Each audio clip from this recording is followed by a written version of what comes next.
గ్రంథాలు తెరుద్దాం. పరిశుద్ధ గ్రంథం తెరిచి, if you have Bible please turn with me to Psalm 39. కీర్తన గ్రంథం 39వ కీర్తన 7వ వచనాన్ని ఈరోజు ధ్యానాంశంగా మనం చదువుకుందాం. కీర్తన గ్రంథం 39వ కీర్తన ప్రభువా 7వ వచనం. ప్రభువా నేను దేని కొరకు కనిపెట్టుకొందును, నేను దేని కొరకు కనిపెట్టుకుందునో నిన్నే నేను నమ్ముకొని ఉన్నాను. నిన్నే నేను నమ్ముకొని ఉన్నాను. అందరూ ఈ మాట అన్నది చెప్పండి. నిన్నే నేను నమ్ముకొని ఉన్నాను. నిత్య జీవితంలో మనం చాలా విషయాలు నమ్ముతాం. బిలీఫ్ లేదా బిలీవ్ అనే మాట చాలా విరివిగా మనం వాడుతూ ఉంటాం.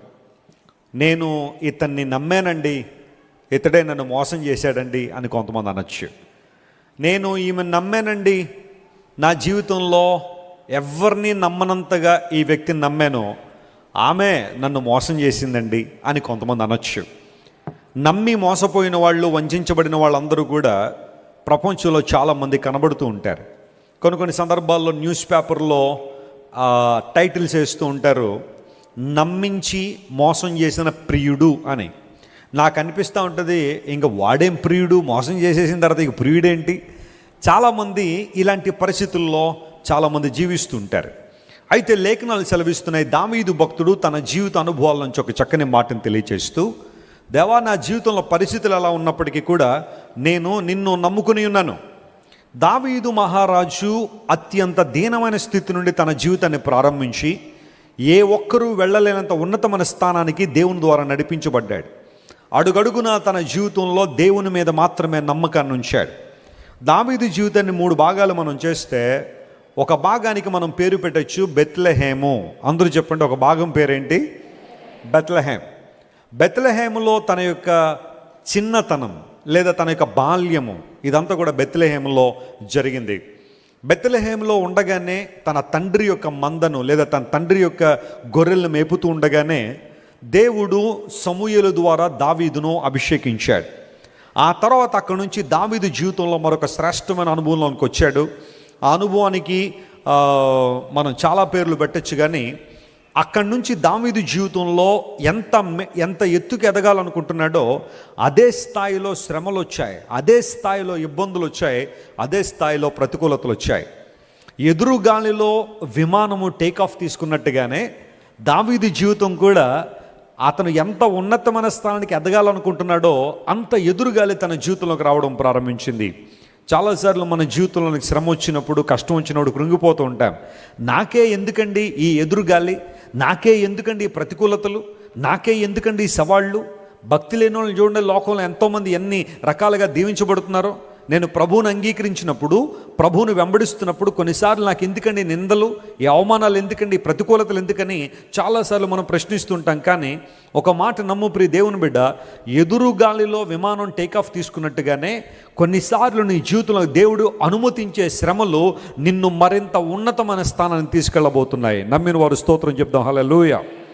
ఉన్నతమైన అనుభవాల చేత నువ్వు నింపబడ్డానికి నీ జీవితంలోకి వచ్చే ఆ శ్రమలు, ఇబ్బందులు ఉపకరిస్తాయి. లోక సంబంధమైన వ్యక్తులు శ్రమలు ఎదుర్కొన్నప్పుడు వారి జీవితంలో ఇంకా నిరీక్షణ లేదు, వారికి హోప్ ఉండదు, ఎటు వెళ్ళాలో తెలియదు, ఎవరి దగ్గరికి వెళ్ళాలో తెలియదు. కానీ దేవుని బిడ్డలైన మనకు నిరీక్షణ ఉంది. కృపా సింహాసనం దగ్గరికి మనం రాగలిగే ధైర్యాన్ని దేవుడు మనకు అనుగ్రహించారు. దావీదు మొదటి భాగం బెత్లెహేము, రెండో భాగానికి ఒక పేరు పెడితే అదుల్లాము. అందరూ చెప్పండి, అదుల్లాం అనే గుహలో దావీదు ఉండిపోయాడు. శత్రువులు తరుముతున్నారు, సౌలు తరుముతున్నాడు. అలాంటి పరిస్థితుల్లో అదుల్లాం అనే గుహ దావీదు దాచబడిన స్థలము. దావీదు దగ్గరికి అందరూ కూడా వచ్చేవారట. శ్రమలు ఉన్నవాళ్ళు, ఇబ్బందులు ఉన్నవాడు, వ్యాధిగ్రస్తులు అందరూ వచ్చి దావీదు నాయకత్వాన్ని సపోర్ట్ చేశారు అదుల్లాము దగ్గర. ఆ తర్వాత 3వ భాగం దావీదు జీవితంలో యెరూషలేము. అందరూ చెప్పండి, ఈ 3 మాటలు గుర్తుపెట్టుకోగలరు కదా. బెత్లెహేము, రెండవది అదుల్లాము, మూడవది యెరూషలేం. ఈ 3 భాగాలని దావీదు జీవితాన్ని మనం విభజిస్తే, బెత్లెహేములో బాల్యము, అదుల్లాములో సవాళ్ళు ఇవన్నీ ఎదుర్కొన్నాడు, యెరూషలేములో దావీదు హెచ్చింపబడ్డాడు. Praise the lord. ఒక శ్రమ దావీదును ఉన్నతమైన స్థితికి తీసుకెళ్ళింది. అందును బట్టి అన్నాడు, ప్రభువా నేను ఎవరి కోసం కనిపెడతాను, నా జీవితంలో మేలు జరగాలంటే ఎవరి కోసం కనిపెట్టాలి? నా జీవితంలో ఒక ఆశ్చర్యకారం జరగాలంటే ఎవరి కోసం కనిపెట్టాలి? నా ప్రాణములో త్రాణ పుట్టాలి అంటే, ధైర్యం పుట్టాలంటే ఎవరి కోసం నేను కనిపెట్టాలి? శత్రు సమూహాలు చెలరేగుతున్నప్పుడు నేను ఎవరి వైపు చూడాలి? ప్రతికూల వాతావరణాల్లో నన్ను ఛిద్రం చేస్తున్నప్పుడు నేను ఎవరి వైపు చూడాలి? When afflictions come into my life, whom should I turn? నేను ఎవరి వైపు నేను చూడాలి? ఆ సందర్భంలో దావీదు ఒక బోల్డ్ స్టేట్మెంట్ చేస్తున్నాడు, నేను నిన్నే నమ్ముకొని ఉన్నాను. నిన్నే అనే మాట ఎప్పుడు వాడతామంటే, ఆ ఎక్స్క్లూజివిటీ ఎప్పుడు ఉపయోగిస్తామంటే, నీవు తప్ప ఇంకెవరు లేరు అని చెప్పాలనుకున్నప్పుడు, నీవు తప్ప మరొకరు లేరు అని చెప్పాలనుకున్నప్పుడు నిన్నే అనే మాటను మనం వినియోగిస్తాం. అదే విషయాన్ని దావీదు భక్తుడు తెలియచేస్తున్నాడు, Lord I trust you alone, నిన్ను మాత్రమే నేను నమ్ముకుని ఉన్నాను. ప్రియ దేవుని బిడ్డ, ఒకవేళ ఈరోజు దేవుని సన్నిధిలో కూర్చున్న నీ జీవితంలో ఏదో ఒక సవాళ్ళు ఉన్నాయా? సవాళ్ళు లేని వాళ్ళు ఎవరు ఉండరు ఇక్కడ. ఎవరి స్థాయిలో వారికి సవాళ్ళు ఉన్నాయి, ఎవరి యొక్క స్థాయిలో వారికి ఇబ్బందులు ఉండొచ్చు. ఒక్కొక్కరికి ఒక్కోలాంటి సమస్య ఉండొచ్చు. కొంతమంది కుటుంబ సమస్యలు ఉండుంటే కొంతమందికి ఆర్థిక సమస్యలు ఉండుండొచ్చు. కొంతమందికి ఆర్థిక సమస్యలు ఉండుంటే కొంతమందికి శారీరకమైన రోగము రుగ్మతలు వారిని కమ్ముకుని ఉండొచ్చు. ఇవన్నీ బాగానే ఉండుంటే ఆఫీస్లో నిందల అవమానాలు కొంతమంది ఎదుర్కొంటూ ఉండొచ్చు. ప్రతికూల పరిస్థితుల మధ్య నలిగిపోయే అనుభవం చాలా మందిలో కనబడుతూ ఉంటుంది. అయితే లేఖనం సెలవిస్తూ ఉంది, నిన్నే నేను నమ్ముకొని ఉన్నాను ప్రభువా. మనం ఎవరు నమ్మాలి? ఎవరు నమ్మితే మనకు ప్రయోజనం అంటే, దేవుణ్ణే నేను నమ్ముకొని ఉన్నాను. ఈరోజు ఆ మాటను మనం స్ట్రెస్ చేయగలిగితే, నిన్నే అనే మాటను మనం స్ట్రెస్ చేసినప్పుడు దేవుడు మనతో మాట్లాడే కొన్ని ప్రాముఖ్యమైన విషయాలు మీతో మాట్లాడని కోరుతున్నాను. బైబిల్లో ఒక రాజును మీకు పరిచయం చేస్తాను. అతని పేరు అందరూ చెప్పాలి. ఆ రాజు పేరు ఆసా. అందరూ చెప్పండి, ఆసా. చిన్నప్పుడు మీరు ఆశా చాక్లెట్లు ఎవడైనా తిన్నారా? అది వేరు, ఆశా వేరు. ఈయన ఆసా, ఏఎస్ఏ, ఆశా. చిన్నప్పుడు బాగా ఆశా చాక్లెట్లు తిన్న తర్వాత ఎవరో చెప్పారు, దాని రేపర్ని సాగదీస్తే బహుమానాలు ఇస్తారని ఎవరో చెప్తే, ఇంకా చిన్నపిల్లలందరూ ఆశా చాక్లెట్లు కొనడం, దాన్ని తినేసి దాన్ని ఏం చేసేవారు? సాగదీసేవారు. ఒక స్కేల్ అంత సాగదీయగలిగితే మళ్ళీ ఆశా చాక్లెట్ ఏదో ఫ్రీగా ఇస్తారని చెప్తే చిన్నపిల్లలందరూ పని చేస్తుండేవారు. అయితే బైబిల్ గ్రంథ చరిత్రలో యూదా ప్రాంతాన్ని పరిపాలన చేసిన రాజు ఒక ఆయన ఉన్నాడు. అతని పేరు ఆసా. ఇశ్రాయేలు రాజ్యం రెండుగా విడిపోయింది. అందరూ దేవుని ప్రజలే, అందరూ దేవుని బిడలే. 12 గోత్రాల ప్రజలు 2 రాజ్యాలుగా విడిపోయారు. ఆ 2 రాజ్యాల్లో ఒక రాజ్యమేమో ఇశ్రాయేలు పేరు పెట్టుకుని ఇశ్రాయేలు రాజ్యంగా, మరొక రాజ్యమేమో యూదా రాజ్యంగా పిలువబడ్డారు. 2 గోత్రాలు ఒక ప్రక్కకి, 10 గోత్రాలు మరొక ప్రక్కకి వచ్చేసి 2 రాజ్యాలుగా విభజించబడి 2 రాజుల్ని వారు ఏర్పాటు చేసుకుని పరిపాలన కొనసాగిస్తున్నారు. ఇశ్రాయేలు రాజ్యములో చాలా మట్టుకు దుష్టరాజులే ఉన్నారు. ప్రభువుని అంగీకరించిన వారు, అనుసరించిన వారు ఇందులో ఉన్నారు. యూదా రాజ్యంలో కూడా అలాంటి వాళ్ళు కొంతమంది ఉన్నప్పటికీ ఈ యూదా లైన్లో కొంతమంది భక్తి కలిగిన రాజులు ఉన్నారు. అందులో ఆసా అనే దైవజనుడు కూడా ఒకడు. జాగ్రత్త వినండి, ఆసా కావచ్చు, యెహోషాపాతు కావచ్చు, హిజ్కియా కావచ్చు, వీళ్ళందరూ కూడా ఈ యూదా లైన్లో చాలా మంచి రాజులుగా పేరు తెచ్చుకున్నారు. ఆసా అనబడే ఈ దైవజనుడు యూదా రాజ్యాన్ని పరిపాలన చేసిన 3వ రాజు. చెప్పండి, ఎన్నో రాజు ఇతను? 3rd king of Judah. 3వ రాజుగా ఆసా ఉన్నాడు. ఒకానొక సందర్భంలో ఈ ఆసా కూడా ఇదే మాట చెప్పాడు, ప్రభువా నిన్నే నమ్ముకొని ఉన్నాను.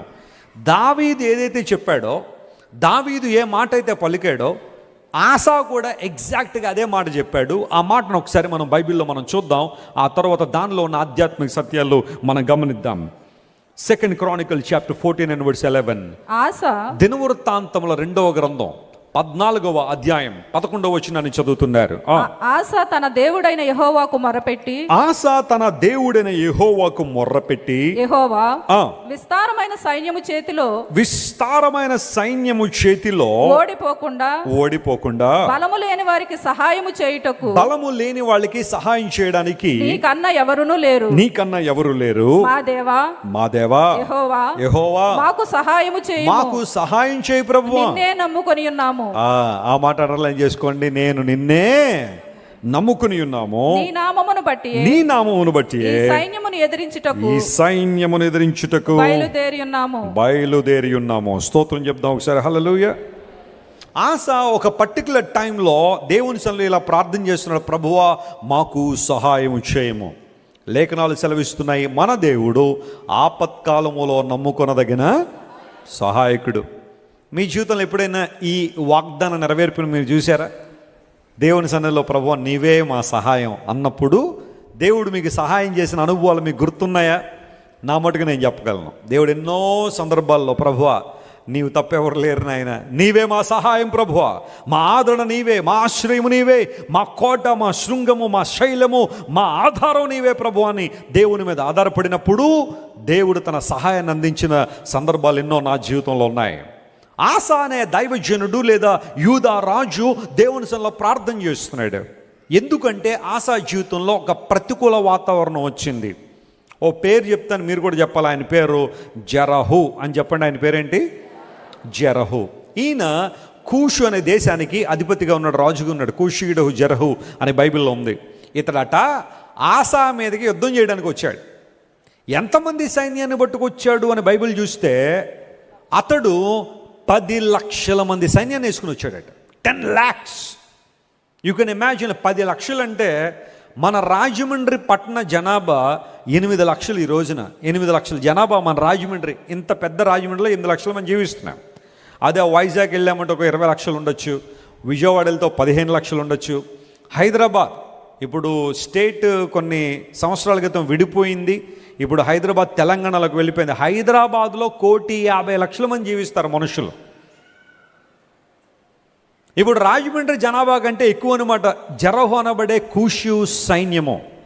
కూషు అనే ప్రాంతం ఇథియోపియా అనే దేశం. బైబిల్లో మీరు ఎక్కడైనా కూషు అనే మాట విన్నారంటే that's the present nation called Ethiopia. నేను పోయిన సంవత్సరం ఇథియోపియాలో దేవుని వాక్యం చెప్పడానికి వెళ్ళాను. Ethiopia capital city Addis Ababa అంటారు ఆ ప్రాంతం పేరు. ఆ అదీస్ అబాబాలో మీటింగ్ జరిగితే ఇథియోపియా వెళ్ళాను. అక్కడ సువార్త పరిచర్య 3 రోజుల నుండి మరలా వచ్చేసాం. కెన్యా అండ్ ఇథియోపియా, ఆ 2 దేశాల్లో. ఇథియోపియా దేశానికి సంబంధించిన రాజు జరహు ఒకరు కాదు, ఇద్దరు కాదు, 10 లక్షల మంది అతను వెనకాల వేసుకుని యూదా రాజైన ఆసా మీదకి యుద్ధం వచ్చాడు. ఇప్పుడు ఆసా గారికి ఎంతమంది సైన్యం ఉన్నారు అని ఆలోచన చేస్తే దగ్గరగా 5,80,000 మంది ఆసా గారికి ఉన్నారు. అందున హోల్ ఆర్మీ కౌంట్ చేస్తే not even half of the army of Cush. Cush దేశం నుండి వచ్చిన వారిలో దాదాపుగా సగం మంది ఆసాకు ఉన్నారు. అక్కడేమో 10 లక్షలు, ఇక్కడేమో 5 లక్షలు చిల్లరే ఉంటే ఆసా దేవుని సన్నిధిలో ప్రార్థన చేస్తున్నాడు, ప్రభువా నీవు మాకు సహాయం చేయాలి నాయన. జరహు మా మీద కచ్చాగట్టి వస్తున్నాడు యుద్ధానికి. ఈ యుద్ధంలో మేము జయించాలంటే మేము నీ సహాయమే, మాకు బలం చాలదు, మా బలము నీవే, మా సహాయము నీవే, నిన్నే నమ్ముకుని ఉన్నాము అని దేవుని సన్నిధిలో ప్రార్థన చేయడం ప్రారంభించాడు. చాలాసార్లు మన జీవితంలో కూడా మన బలము కొంచెం అయి ఉండొచ్చు, శత్రుబలం ఎప్పుడు కూడా ఎక్కువగానే ఉండొచ్చు నీ జీవితంలో. నేను పోరాడలేకపోతున్నాను వెస్లీ గారు, నేను ఒక్కడనే అయిపోయానండి, నేను ఒక్కదాన్ని అయిపోయిన నా కుటుంబంలో. శత్రు సమూహం పెరిగిపోతున్నాను రోజు రోజుకి. నా అభివృద్ధిని చూసి చింతపడేవాళ్ళు, నా అభివృద్ధిని చూసి అసూయపడేవాళ్ళు కొంతమంది అయితే, నా భక్తి జీవితాన్ని బట్టి నన్ను హేళన చేస్తున్న వాళ్ళు పెరిగిపోతున్నారు. శత్రు బలం పెరిగిపోతూ ఉంది, నేను పోరాడలేకపోతున్నాను అని కనుక నువ్వంటే, I would like to give you a suggestion based on the scripture. You come into the presence of God and take his strength. దేవుని బలాన్ని కోరుకో, ఆయన బలం మీద ఆధారపడడం నేర్చుకో. ఆసా చేసిన పని అదే. తన సైన్యం తక్కువ ఉంది, శత్రు సైన్యం ఎక్కువ ఉంది. ఆ బలం పెరిగిపోయినప్పుడు దేవుని స్థలంలోకి వచ్చి ప్రార్థన చేశాడు. ఒక రాజు చేస్తున్న ప్రార్థన ఎంత గొప్పగా ఉందో చూడండి. ప్రభువా నిన్నే మేము నమ్ముకొని ఉన్నాము అని ప్రార్థన చేశాడు. మన జీవితాలు లాంటి అనుభవంలోకి వద్దామా? ఆయన మీద మాత్రమే నమ్మిక ఉంచుదామా? లోకంలో చాలామంది తమకున్న గుర్రాలను బట్టి, తమకున్న రథాలను బట్టి అతిశయపడతారట. మనమైతే మన దేవుడనే యెహోవా నామమును బట్టి అతిశయం. హల్లెలూయా. మన అతిశయం ఎవరి మీద? లోకస్తుల అతిశయం ఎవరి మీద? వారికున్న గుర్రాలను బట్టి, వారికున్న రథాలను బట్టి. ఒకవేళ ఆ పదాన్ని ఇప్పుడు పారాఫ్రైజ్ చేయగలిగితే, అంటే ఇప్పుడున్న పరిస్థితులకు రాయగలిగితే, కొంతమంది తమకున్న ఆస్తిపాస్తులను బట్టి, కారులను బట్టి, వాటిని బట్టి, వీటిని బట్టి అతిశయించే వాళ్ళు చాలామంది ఉన్నారు. కానీ దేవుని బిడ్డలుగా మన అతిశయము, మన అతిశయ కారణము ప్రభు అయిన యేసుక్రీస్తు వారే. అపోస్తలుడైన పౌలు అదంటాడు, సిలువ యందు తప్ప మరి దేని యందునో అతిశయపడుట నాకు దూరమగునుగాక. దేవుని బిడ్డల అతిశయం అంతా యేసుక్రీస్తు ప్రభు సిలువ మీదే. Praise the lord. ఎందుకంటే ఆ సిలువ దగ్గరే అపవాది శక్తులు ఓడిపోయాయి. హల్లెలూయా. యేసుక్రీస్తు ప్రభు సిలువలో మరణించడం వలన దురాత్మ శక్తుల మీద దేవుని బిడ్డలకు విజయం వచ్చింది. ప్రతి పరిస్థితి మీద కూడా జయం ఇచ్చే దేవుడు ఆయన. యేసుక్రీస్తు ప్రభు సిలువలో కార్చిన రక్తము ద్వారా మనందరికీ జయం ఉంది. ఆశ ప్రార్థన చేశాడు, అదే దేవుని వైపు చూచాడు, ప్రభువా మేము ఎవరిని నమ్ముకోవడం లేదు నాయన, నేను మరొక దేశాన్ని యుద్ధానికి ఆహ్వానించట్లేదు, కానీ నీ మీదే మేము ఆధారపడుతున్నాం. I depend on you Lord and I trust you Lord. నీ మీద మాత్రమే మా నమ్మకం, నీవే మా ఆధారం. ఎప్పుడైతే అలాంటి అనుభవంలోనికి దైవజనుడు వచ్చాడో, నిన్నే నమ్ముకున్నాను ప్రభు అని దేవుని వైపు చూశాడో, అసాధారణమైన అద్భుతాన్ని తన జీవితంలో అనుభూతించగలిగాడు. అసాధారణమైన జీవితాన్ని ప్రభు తనకు ప్రసాదించాడు. ఆశా జీవితంలో జరిగిన అద్భుతం మనందరికీ తెలిసిందే. ప్రభువును మాత్రమే నమ్ముకొనగలిగే ఆధిక్యత నీలో ఉందా? ఆయన వైపు చూడగలుగుతున్నావు ఈరోజు? ప్రభు నీతోనే మాట్లాడుతున్నాడు. ఎన్నో విపత్కర పరిస్థితులు జీవితంలోకి వచ్చినప్పుడు ప్రభువు మీద ఆనుకునే లక్షణాన్ని మనం కలిగి ఉండాలి. 10 లక్షల మంది సైన్యం అటువైపు ఉన్నప్పుడు దైవజనుడు దేవుని సన్నిధిలో ప్రార్థన చేశారు. చూడండి, ఈసారి 13వ వచనం మనం చదివితే, ఎప్పుడైతే దేవుడు లేదా 12వ వచనం కూడా చదవండి. యెహోవా దేవుని సన్నిధిలో నిన్నే నమ్ముకున్నాను అనే ఆ స్టేట్మెంట్, ఆ డిక్లరేషన్ ఎప్పుడైతే దైవజనుడు చేశాడో, 12వ వచనం, యెహోవా ఆ కూషీయులను ఆసా ఎదుటను యూదావారి ఎదుటను నిలువనీయక వారిని మొత్తినందున వారు పారిపోయిరి. వారు ఏం చేశారట? పారిపోయారు. ఆసాయును అక్కడతో అయిపోలేదు. ఆసాయును అతనితో కూడా ఉన్నవారును గెరారు వరకు వారిని తరుమగా కూషీయులు మరలా పంక్తులు తీర్చలేక, ఆ కూషు సైన్యము మరలా పంక్తులు తీర్చలేక, యెహోవా భయము చేతను, దేవుని భయము చేతను, ఆయన సైన్యపు భయము చేతను పారిపోయి యూదావారు విశేషమైన కొల్ల సొమ్ము పట్టుకొని. ఆ మాటను బట్టి దేవునికి మహిమ కలుగును గాక. విశేషమైన కొల్ల సొమ్మును ఏం చేశారంటే వాళ్ళు పట్టుకున్నారు. అంటే ఇక్కడ కేవలం శత్రువు మీద జయము మాత్రమే కాదు, దేవుడు వారికి విశేషమైన దేవునిచ్చాడట. 10 లక్షల మంది సైన్యము దగ్గర ఉన్న కొల్ల సొమ్ము ఎంత ఉంటుందో మీరు ఆలోచించేయండి. అదంతా దేవుని బిడ్డల వశమైంది. గట్టిగా చప్పట్లు కొట్టి దేవుని మహిమపరచండి. హల్లెలూయా. విశ్వాసపు నేత్రాలతో ఈ సంఘటన మనం అర్థం చేసుకోగలిగితే, ఆశా జీవితంలోకి వచ్చిన శ్రమ అతనికి మేలు కలిగించిందా, కీడు కలిగించిందా? చెప్పాలి గట్టిగా. మేలే. ఎందుకోసం? ఆ శ్రమలో అతను ఎవరి వైపు చూశాడు? దేవుని వైపు చూశాడు. నిన్నే నమ్ముకున్నాను ప్రభువా. ఒకవేళ ఈరోజు నీకు వచ్చిన శ్రమ నిన్ను కృంగదీస్తుందా, నీ కుటుంబాన్ని ఇబ్బందులు పాలు చేయడానికి ఆ శ్రమ, ఆ భయంకరమైన పరిస్థితుల్ని నెట్టివేస్తుందా? కంగారు పడొద్దు, దేవుని వైపు చూడు. ఆ శ్రమను దేవుడు ఆశీర్వాదకరంగా మార్చబోతున్నాడు. ఆ శాపమును దేవుడు దీవెనగా మార్చడానికి ఆయన ఎప్పుడు ఇష్టపడుతున్న దేవుడే. గొప్ప కార్యాలు నీ జీవితంలో జరిగించడానికి ఆయన ఎప్పుడు కూడా ఇష్టపడుతున్న దేవుడే. మా తల్లి తండ్రి రాజమండ్రిలో పరిచర్య ప్రారంభించిన తర్వాత ఒక అద్దింట్లో సేవ చేయడం ప్రారంభించారు. ఆ తర్వాత కొంతకాలం అద్దింటిలో ఉండి ఆ ఇంటి అరుగు మీద ఆరాధన జరిగించేవారు, అంటే బయట. ఆ తర్వాత అక్కడి నుంచి ఒక స్కూల్కి ఆరాధన షిఫ్ట్ చేశారు. ఆ స్కూల్లో కూడా స్థలం సరిపోవట్లేదు. ఆ సందర్భంలో మందిరాన్ని, ఇప్పుడు మేము ఎక్కడైతే నివాసం ఉంటున్నామో ఆ ప్రాంతంలో 300 గజాలు స్థలం తీసుకుని దానిలో కొంత భాగం దేవుని మందిరం కోసం వేశారు. But still we were residing at a rented house. మేము అద్దింట్లో నివసిస్తున్నాం. ఒక ఆదివారం ఉదయం ఆరాధన కోసం సిద్ధపడుతూ ఉంటే నేను మా అక్క ఇద్దరం సిద్ధపడ్డాం ఆరాధన కోసం. మేము ముగ్గురం చిన్నపిల్లలమే, ఎందుకంటే మాకు 2 సంవత్సరాల గ్యాప్ అంతే. సో మేము ముగ్గురం చిన్నవారంగా ఉన్న ఆ సమయంలో మా అక్క నేను సిద్ధపడిపోయాం. మా అమ్మగారు, మా తమ్ముడు ఎక్కడున్నాడా అని చెప్పి, అంటే పాల్ గారు, ఇప్పుడు విజయవాడలో సేవ చేస్తున్న పాల్ ఇమాన్యుల్ గారు, ఎక్కడున్నారని చూస్తూ ఉంటే కనబడలేదు. వెంటనే చుట్టుపక్కల ఇళ్ళలో ఎవరైనా బిడ్డను ఆడుకోవడానికి తీసుకెళ్లారేమో, చంటి బిడ్డ కాబట్టి, నాట్ ఈవెన్ 1 ఇయర్ లోపలనే ఉన్న బిడ్డ. ఎవరైనా తీసుకెళ్లారని చెప్పి ఆ వీధిలో కొంతమంది దగ్గరికి వెళ్ళి, ఏమంటే మా అబ్బాయిని ఏమన్నా మీరు తీసుకొచ్చారా అంటే, లేదండి పాస్టర్ గారు, ఆదివారం కదా మీరు దేవుని మందిరానికి వెళ్తారు కదా, ఆదివారం ఎప్పుడు మేము బిడ్డను తీసుకురావండి అని అంటే, అన్నిళ్ళు తిరిగాను కానీ బిడ్డ కనబడపోయేసరికి ఏమైపోయాడు, చిన్న బిడ్డ పాకుతూ ఉన్నాడు, అప్పుడే నేర్చుకున్నాడు పాకడం, ఎక్కడికి వెళ్ళిపోతాడు అని మొత్తం ఇల్లంతా వెతుండే ఎక్కడ కనబట్టలేదు. ఈ లోపల మా మేనత్త సత్యవాణి గారు ఇప్పుడు మన ప్రిమాసిస్లోనే ఉంటున్నారు. ఆమె చూసేసరికి మా తమ్ముడు పాల్ ఇమ్మాన్యుయల్ గారు ఒక నీళ్ల గంగాళంలో, అంటే ఒక వాటర్ టబ్లో పడిపోయి ఉన్నాడు. గట్టిగా కేకేసింది వదినా అనగానే మా అమ్మగారు గవ్వ పరిగెత్తేసరికి ఆ వాటర్ టబ్లో పడిపోయి ఉన్నాడు. ఇలా పైకి తీసేసరికి అప్పటికే బ్లూయిష్ వచ్చేసింది కలర్ అంతా కూడా. ఎప్పటి నుంచి ఉన్నాడో వాటర్లో తెలియదు, అలా పాక్కుంటూ వెళ్ళిపోయి వాటర్ టబ్లో పడిపోయాడు. సండే హాస్పిటల్కి తీసుకెళ్ళి పక్కనే డాక్టర్ అన్నాడమ్మా అవకాశం లేదు, బతికే ఛాన్స్ లేదు, ఊపిరాడటం లేదు, పల్స్ డౌన్ అయిపోయింది. ఎంతసేపు పడిపోయాడో తెలీదు. ఆ రోజు ఆదివారం మా అమ్మగారు మా తమ్ముని దేవుని సన్నిధిలో పడుండబెట్టి ప్రార్థన ఒకటే, ప్రభువా ఈరోజు ఆదివారం, ఇప్పుడు నీ సన్నిధికి వెళ్ళాలి, నీ ప్రజలందరికీ నువ్వు గొప్పవాడని చెప్పాలి, ఆశ్చర్యకరుడని ప్రకటించాలి.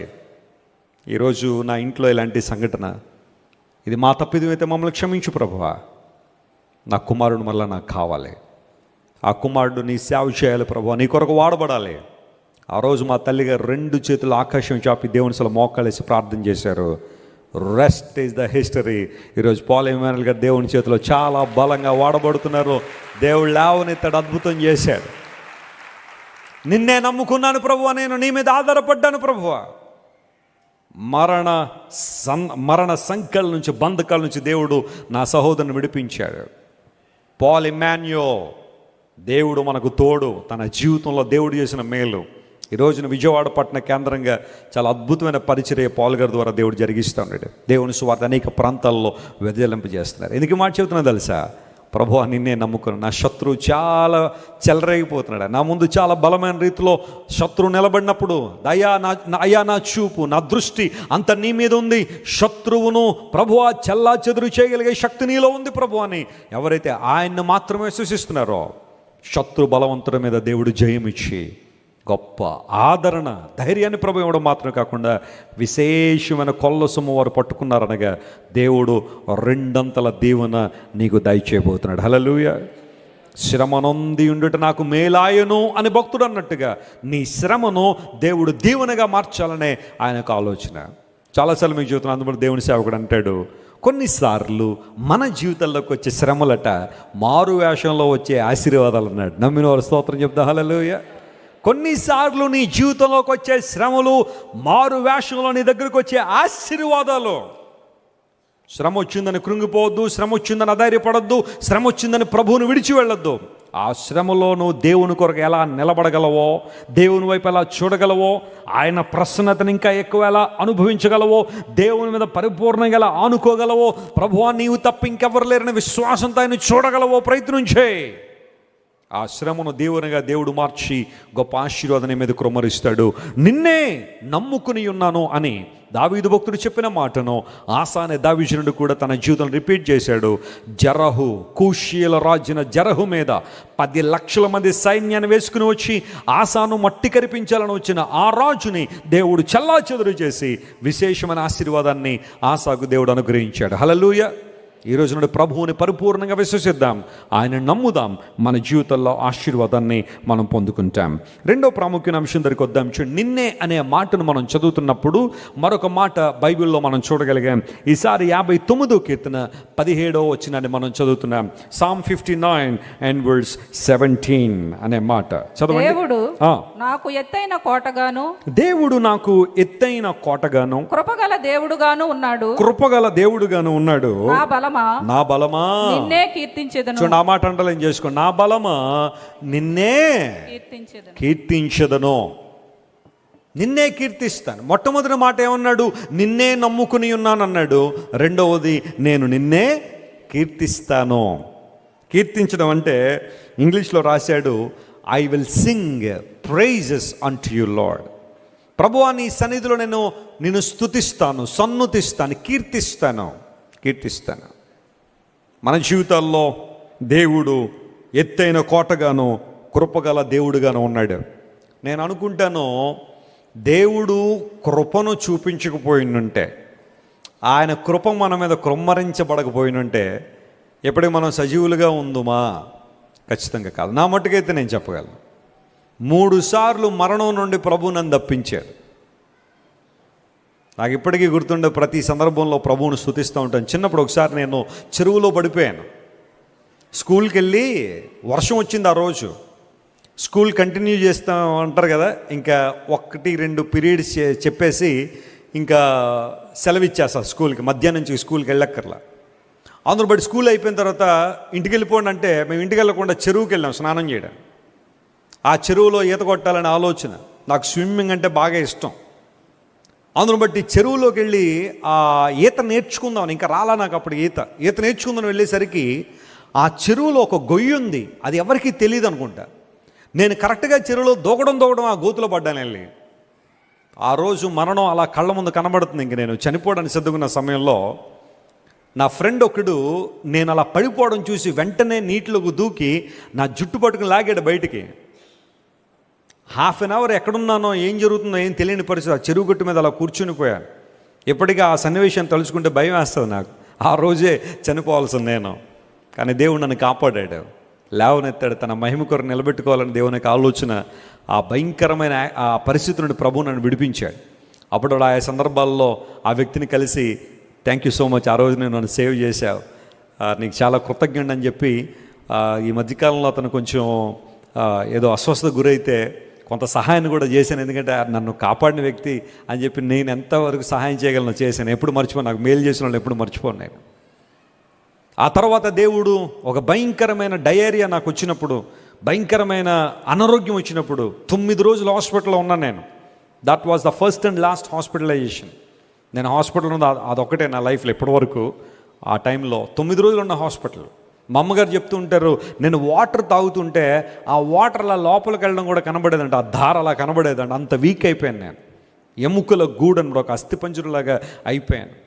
డాక్టర్లు ఎన్ని ట్రీట్మెంట్లు మార్చి ఈ మెడిసిన్ కాదు ఆ మెడిసిన్, ఈ మెడిసిన్ కాదు ఆ మెడిసిన్, ఎంత ప్రయత్నం చేసినా అవ్వట్లేదు.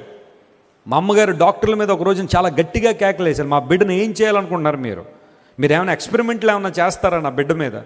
తీసుకొచ్చాను మీ దగ్గరికి, 9 రోజులు హాస్పిటల్లో ఉన్నాడు, ఇప్పటికీ లేవలేని కొన్ని పరిస్థితుల్లో మీరు ఏం చేస్తారంటే వాళ్ళు అన్నారు, మేము చేయగలిగిన ప్రయత్నం అంతా చేస్తున్నాను, మాకు అర్థం కావట్లేదు. కేవలం ప్రార్థన ద్వారా. నా తల్లి కన్నిటి ప్రార్థన, ఏ సమయం వచ్చినా నా తల్లి మొదట ప్రార్థన చేస్తారు. అదే ప్రార్థన అనుభవాన్ని మాకు కూడా నేర్పించారు. చిన్నప్పుడు చెప్పిన విషయాలు ఎప్పుడు మర్చిపోలేండి. మీకు ఏదైనా ఇబ్బంది వస్తే, కష్టం వస్తే మొదట యేసయ్యను పిలవండి, ప్రభువును పిలవండి. ఆయన మీకు సమీపంగా ఉండే దేవుడు ఆయన. మా తల్లిదండ్రుల ప్రార్థన, మా నాన్నగారు పరిచర్యలో చాలా బిజీగా ఉండేవారు. తిరుగుతూ ఆ సందర్భాల్లో హాస్పిటల్ నా దగ్గరే ఉండి ఎంతో పరిచర్య చేశారు. దేవుడు ఆ మరణ పడకమందు ప్రభువు లేవనెత్తాడు. ఇలా అనేక సందర్భాల్లో దేవుడు తనకి విశ్వాస్యతను నా జీవితంలో కనుపరిచి నిలబడి చెప్పిస్తే మీలో చాలామంది అద్భుతమైన సాక్ష్యాలు చెప్పగలరు. ఎస్, దేవుడు కృపగల దేవుడుగా ఉన్నాడు కాబట్టే నేటికి మనం సజీవులుగా ఉన్నాం. కృప ద్వారా మనం రక్షించబడ్డాం. మనం చేసే సొంత కార్యాలు, దాన ధర్మాలు, తపజపాలు ఏది కూడా మనకు రక్షణ ఇవ్వలేదు. కానీ మీరు విశ్వాసము ద్వారా కృపచేతన ఏమయ్యారో రక్షించబడి ఉన్నారు. You have been saved by the grace of God and through your faith. దేవుని కృప ఎల్లప్పుడూ మనకు అందుబాటులోనే ఉంది. మనం చేయాల్సింది ఏంటంటే ఆయన యందు విశ్వాసం ఉంచడం. దేవుడు కృపగల దేవుడుగాను ఎత్తైన కోటగా ఉన్నాడు. ఏదైనా కోట గోడ ఉన్నప్పుడు ఆ కోటలో ఉన్న వాళ్ళకి గొప్ప రక్షణ, భద్రత ఉంది. బైబిల్లో కూడా ఎన్నో కోటల గురించి రాయబడింది. చరిత్రలో కూడా చాలా కోటలు మనం చూస్తూ ఉంటాం. ఆగస్టు 15వ తారీఖున మన దేశ ప్రధానమంత్రి గారు కోట మీద ప్రసంగం చేస్తాడు. ఆయన ఎర్ర కోట, రెడ్ ఫోర్ట్ కదా, దాని మీద ప్రసంగం చేస్తారు. ఎర్ర కోట మీద ఎందుకు ప్రసంగం చేస్తారు? చాలా కారణాలు ఉన్నాయి, తర్వాత మాట్లాడదాం అవి. అయితే కోటలు అందరికీ ఇష్టమే. పూర్వదినాల్లో రాజులు కోట గోడలు నిర్మాణం చేసుకునేవారు. మీరు ఎప్పుడైనా ఏ దేశానికి సంబంధించిన కోటలు మీరు చూస్తే ఓ పెద్ద గోడ ఉంటుంది. మళ్ళీ దాని చుట్టూ కూడా ఒక ఒక ట్రంచ్ ఒకటి తవ్విస్తూ ఉంటారు, ఒక కందకం లాంటిది ఒకటి తవ్విస్తారు. దానిలో నీళ్లు పోసేవాళ్ళు కొంతమంది, లేదా రకరకాలైన పరిస్థితులు అందులో ఉంటాయి. ఆ నీళ్ళల్లో మొసళ్ళు వేసేవారు. మళ్ళీ శత్రువు ఏ ఒక్కరు లోపలికి రాకుండా ఉన్నట్లుగా ఆ కోటగోడలను భద్రం చేసేవారు. లేఖనం సెలవిస్తోంది, ప్రభువా నీవు నాకు కూడా ఎత్తైన కోటగానే ఉన్నావు. శత్రువు నన్ను హతమార్చాలని, శత్రువు నన్ను శోధించాలని, శత్రువు నన్ను నీకు దూరం చేయాలని ఎన్నో ప్రయత్నాల్లో ఎన్ని అటాక్లు చేస్తున్నప్పుడు నా చుట్టూ ఎత్తైన కోటగా నీ ఉన్నావు గనుక అందును బట్టి నేను కీర్తిస్తున్నాను, అందును బట్టి నేను స్తుతిస్తున్నాను. ప్రభువా, మన జీవితాల్లో ప్రభువు నుండి మనం పొందుకునే ప్రతి మేలును బట్టి ఆయన స్తుతించు వరంగా ఉండాలి. Praise the lord. నువ్వు ఏదైనా మర్చిపోగానే దేవుడు చేసిన మేలు మాత్రం ఏం చేయకూడదు, మర్చిపోకూడదు. విచారం ఏంటంటే మనం దేవుడు చేసిన మేళ్ళన్నీ మర్చిపోతూ ఉంటాం, మనకు జరిగిన కీళ్ళన్నీ ఏం చేస్తుంటాం చెప్పండి, చాలా జాగ్రత్తగా భద్రపరుచుకుంటాం మన హృదయంలో. ఒక దేవుని సేవకుడు అంటాడు, ప్రభువు నీకు చేసిన మేళ్ళట పాలరాయి మీద రాసుకోమన్నాడు. ప్రభువు నీకు చేసిన మేళ్ళు ఉపకారాలను ఒక రాతి మీద చెక్కినట్టుగా రాసుకో. ఒకవేళ నీ జీవితంలో ఏమన్నా కీడులు జరిగితే వాటిని ఇసుక మీద రాతలుగా పరిగణించి అన్నాడు. కానీ మనం రివర్స్ చేస్తాం కదా, కీడులన్నీ ఏమో పాలరాళ్ళ మీద రాస్తాము, మేళ్ళన్నీ కూడా ఎక్కడ రాస్తాం, ఇసుక మీద రాస్తాం. ఇసుక మీద రాసే ఆ రాతలు ఎంతసేపు ఉంటాయి చెప్పండి, అలా వచ్చి అలా వెళ్ళిపోయింది అనుకోండి, ఆ రాతలు ఏమైపోతాయి, చెరిగిపోతాయి. ఇసుక మీద రాసే రాతలు ఎక్కువ కాలం ఉండవు. ప్రభువు చేసిన మేళ్ళు ఎప్పుడు గుర్తుపెట్టుకోండి. నా ప్రాణమా యెహోవాను సన్నుతించుము, ఆయన చేసిన ఉపకారములలో దేనిని మర్చిపోవద్దు. ఆయన చేసిన ఉపకారంలో దేన్ని మర్చిపోవద్దు. ఆయన ఉపకారం చేస్తూనే ఉన్నాడు, గుర్తుపెట్టుకో. దేవుని స్తుతించు, ఆయన ఆరాధించు. ఒక చక్కని పాట మనందరం పాడుతుంటాం కదా, నీవు చేసిన ఉపకారములకు నేనేమి చెల్లింతును, నీవు చేసిన ఉపకారములకు నేనేమి చెల్లింతును. ఏడాది దూడలనా, వేలాది పొట్టేళ్ళనా, ఏడాది దూడలనా, వేలాది పొట్టేళ్ళనా, నీవు చేసిన ఉపకారములకు నేనేమి చెల్లింతును. ప్రభువా నీవు చేసిన ఉపకారములకు నేనేమి చెల్లిస్తాను. మరణ పాత్రునైన నా కొరకు మరణించితివి సిలువలో. నీ దక్షిణ హస్తము నా మీద చూపించావు, నీ దక్షిణ హస్తం ద్వారా రక్షించావు, కరుణ చూపి నీ జీవ మార్గంలో నడిపించావని ఒక చక్కని పాట క్రైస్తవ ప్రపంచంలో మనం ప్రతిసారి పాడుతూనే ఉన్నాం. ప్రభువా నిన్ను కీర్తిస్తాను, నిన్ను కీర్తించడమే నా జీవితంలో ఒక అద్భుతమైన అంశం. ప్రభువును స్తుతించే అనుభవం మనలో ఉందా? మ్యాటీ అనబడే ఒక చిన్న పిల్లవాడు, ఒక టీనేజ్ బాయ్, అమెరికా దేశంలో 3000 పాటలు రాశాడట. అందులో ప్రతి పాటలో కూడా ఒక కామన్ మెసేజ్ ఏంటి అంటే, lord I thank you for my life, నీవు నాకు ఇచ్చిన జీవితాన్ని బట్టి నీకు స్తోత్రం అని ప్రతి పాటలో లేదా ప్రతి పోయంలో కూడా ఒక కామన్ మెసేజ్ ఉండేది. అతడు రాసిన పోయమ్స్, రాసిన ఆ రైటింగ్స్ చాలామంది పెద్ద పెద్ద వాళ్ళని ఆకర్షించాయి. ఈవెన్ అమెరికన్ ప్రెసిడెంట్ కూడా అతను వైట్ హౌస్ పిలిపించుకుని తనతో మాట్లాడిన సందర్భాలు కొన్ని ఉన్నాయి. ఇంతకీ ఏంటంటే ఆ గొప్పతనం, ప్రతి పోయంలో లేదా తన రైటింగ్స్లో లైఫ్ గురించి ఎందుకు రాశాడంటే, అతని యొక్క అన్ఫార్చునేట్ లైఫ్ గురించి మనం ఆలోచన చేస్తే అందరం జాలిపడే స్థితిలో ఉన్నాడు అతను. ఎందుకోసం అంటే అతని దేహంలో ఏ అవయవం కూడా సరిగా పనిచేయదట. ఎప్పుడు చచ్చిపోతాడో తెలియదు, ఎప్పుడు మరణం అతను కబళిస్తుందో తెలియదు. ప్రతిరోజు తన దేహానికి ఎన్నో ట్యూబ్స్ కనెక్ట్ చేసే ఉంటాయి. ఆ పరిస్థితులు అతను ఉన్నాడు. అవకాశాన్ని బట్టి వారానికి ఒకసారి డయాలసిస్ జరగాల్సిన పరిస్థితి, తన కిడ్నీలు 2 పాడైపోయాయి, హార్ట్ సరిగా పనిచేసేది కాదు. చూడండి, మానవ దేహం ఎలాంటిదంటే ఒక అవయవం సరిగా పనిచేయకపోతే మిగతావన్నీ కూడా నేను కూడా ఉన్నానంటాయి కదా. కొన్ని సందర్భాలు అలాంటి పరిస్థితులు వస్తూ ఉంటాయి.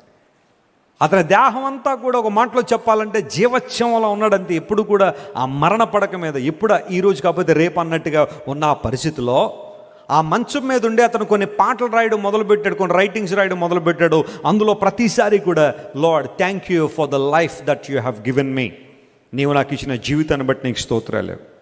ఒక అద్భుతమైన పోయంలో ఇలా అంటాడేమంటే, ఈ జీవితం నేను ఈ భూమి మీద ఎన్ని సంవత్సరాలు బ్రతికాననే ప్రశ్న కాదు.